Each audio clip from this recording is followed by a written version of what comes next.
আসসালামু আলাইকুম সপ্তম শ্রেণীর প্রিয় স্টুডেন্টরা। আজকের পর্বে কথা বলবো তোমাদের বইয়ের ৮ নাম্বার যে অঙ্কটা আছে সেটার সমাধান নিয়ে। তার আগে হচ্ছে আমরা জেনে নিই আয়ত এবং আয়তক্ষেত্র কাকে বলে। আয়ত হচ্ছে যে চতুর্ভুজের বিপরীত বাহুগুলো সমান, অর্থাৎ বিপরীত বাহুগুলো কি হবে, সমান থাকবে এবং প্রত্যেকটি কোণ সমকোণ। সমকোণ মানে কি ৯০ ডিগ্রি, তাকে বলা হয় আয়ত। আয়ত দ্বারা সীমাবদ্ধ ক্ষেত্রকে বলা হয় কি, আয়তক্ষেত্র।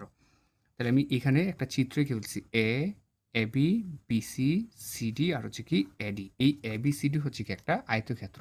কিভাবে এটা আয়তক্ষেত্র আমরা যদি দেখি, এখানে এই যে এই কোণটা হচ্ছে 90 ডিগ্রি বা সমকোণ, এই কোণটাও সমকোণ, আবার এটাও কি সমকোণ, এটাও সমকোণ। তার মানে প্রত্যেকটা কোণ সমকোণ। বিপরীত বাহু মানে হলো এই যে এডি আছে না, এই এডি বাহুর বিপরীত হচ্ছে কি বিসি। তাহলে এডি যত হবে বিসি তত হবে, এটাকে বলা হয় দৈর্ঘ্য। আবার এ থেকে বি পর্যন্ত যত হবে, সি থেকে ডি পর্যন্ত কি ততই হবে, এটাকে বলা হয় প্রস্থ। তার মানে এটা যদি 10 মিটার হয় তাহলে এটাও কি হবে, 10 মিটার হবে। এটা যদি 5 মিটার হয় তাহলে এটাও কি হবে, 5 মিটার হবে। অর্থাৎ বিপরীত বাহুগুলা কি সমান থাকবে। এবার আমরা আয়তক্ষেত্রের কিছু সূত্র জেনে নিই। ক্ষেত্রফল নির্ণয়ের সূত্র হচ্ছে কি দৈর্ঘ্য ইনটু প্রস্থ। তার মানে দৈর্ঘ্য আর প্রস্থ গুণ করলে আমরা কি পাবো, আয়তক্ষেত্রের ক্ষেত্রফল পেয়ে যাব। পরিসীমা নির্ণয়ের সূত্র হচ্ছে 2 ইনটু দৈর্ঘ্য যোগ প্রস্থ, 2 ইনটু দৈর্ঘ্য যোগ প্রস্থ। আর কর্ণের দৈর্ঘ্য নির্ণয়ের সূত্র হচ্ছে রুট ওভার দৈর্ঘ্য স্কোয়ার যোগ প্রস্থ স্কোয়ার। যদিও এই প্রশ্নটা তোমাদের একেবারে রেয়ার, আসে না বললেই হয়। তারপর এটা হচ্ছে আমরা জেনে নেব যে কর্ণের দৈর্ঘ্য নির্ণয়ের সূত্র রুট ওভার দৈর্ঘ্য স্কোয়ার যোগ প্রস্থ স্কোয়ার। এবার হচ্ছে আমরা ৮ নম্বর প্রশ্নটি একটু দেখে নিই। ৮ নম্বর প্রশ্নটা হচ্ছে যে একটি আয়তাকার ক্ষেত্রের দৈর্ঘ্য প্রস্থের ৩ গুণ। কি বলছে যে একটা আয়তাকার ক্ষেত্রের দৈর্ঘ্য প্রস্থের ৩ গুণ। তার মানে প্রস্থ যত হবে তার ৩ গুণ হবে দৈর্ঘ্য। যদি প্রস্থ ৫ মিটার হয় তাহলে দৈর্ঘ্য হবে ৫-এর ৩ গুণ, অর্থাৎ ৩-৫ ১৫ মিটার। যদি প্রস্থ ৩ মিটার হয় তাহলে দৈর্ঘ্য হবে প্রস্থের ৩ গুণ। তাহলে ৩-এর ৩ গুণ হচ্ছে কত, ৩-৩ ৯ মিটার। তার মানে প্রস্থ যা হবে তার ৩ গুণ হবে কি, দৈর্ঘ্য। তাহলে এই জায়গা থেকে আমরা ধরে নিতে পারি যে ধরি প্রস্থ ক মিটার। কি ধরলাম, প্রস্থ ক মিটার। তাহলে দৈর্ঘ্য কি হবে, দৈর্ঘ্য হবে কি প্রস্থের কত গুণ, ৩ গুণ। তাহলে প্রস্থ কি ধরছি, ক। তাহলে ক এর ৩ গুণ হচ্ছে কি ৩ ক। তাহলে প্রস্থ হচ্ছে ৩ ক মিটার। প্রস্থ কত, ৩ ক মিটার।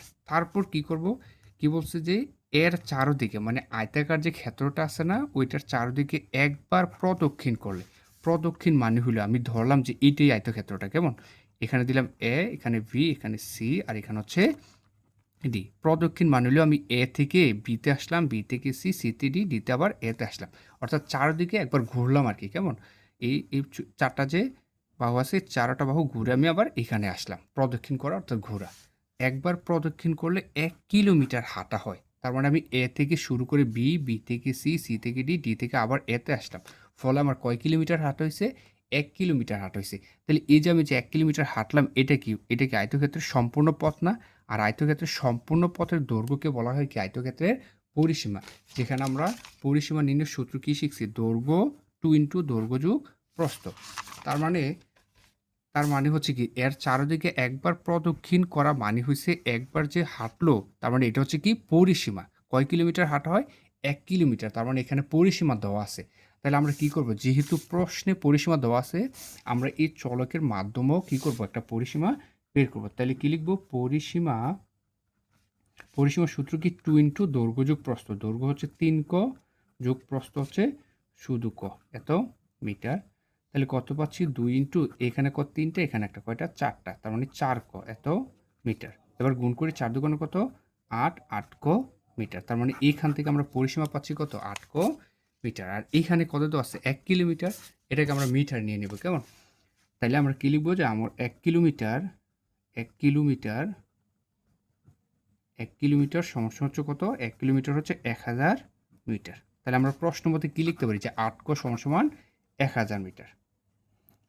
প্রশ্ন মতে 8 ক সমান কত, 1000, বা ক সমান 1000 ভাগ হচ্ছে কত, 8, বা ক সমান 1000কে যদি আমরা 8 দিয়ে ভাগ করি তাহলে কত পাবো, 1000 ভাগ 8। তাহলে কত পাচ্ছি, সরি, 1000 ভাগ 8, তাহলে পাচ্ছি কত, 125। তাহলে আমি এখানে কত লিখবো, 125। তাহলে 125 কার মান পাইছি, ক। আর কটাকে আমরা কি ধরছিলাম, প্রস্থ। তাহলে কি লিখতে পারি, যে প্রস্থ প্রস্থ 125 মিটার। আর দৈর্ঘ্য কী হবে? দৈর্ঘ্য হচ্ছে কি 3 মানে প্রস্থের 3 গুণ। তাহলে প্রস্থ হচ্ছে কত? 125। তাহলে 125কে কত দিয়ে গুণ করব? 125কে হচ্ছে 3 দিয়ে গুণ করব। তাহলে গুণ করলে কত পাচ্ছি? 3 × 300 আর 3 × 25 75, তার মানে 375 মিটার। সুতরাং আয়তাকার ক্ষেত্রের দৈর্ঘ্য হচ্ছে 375 মিটার এবং প্রস্থ 125 মিটার। এটা হচ্ছে 8 নম্বর অঙ্কের সমাধান।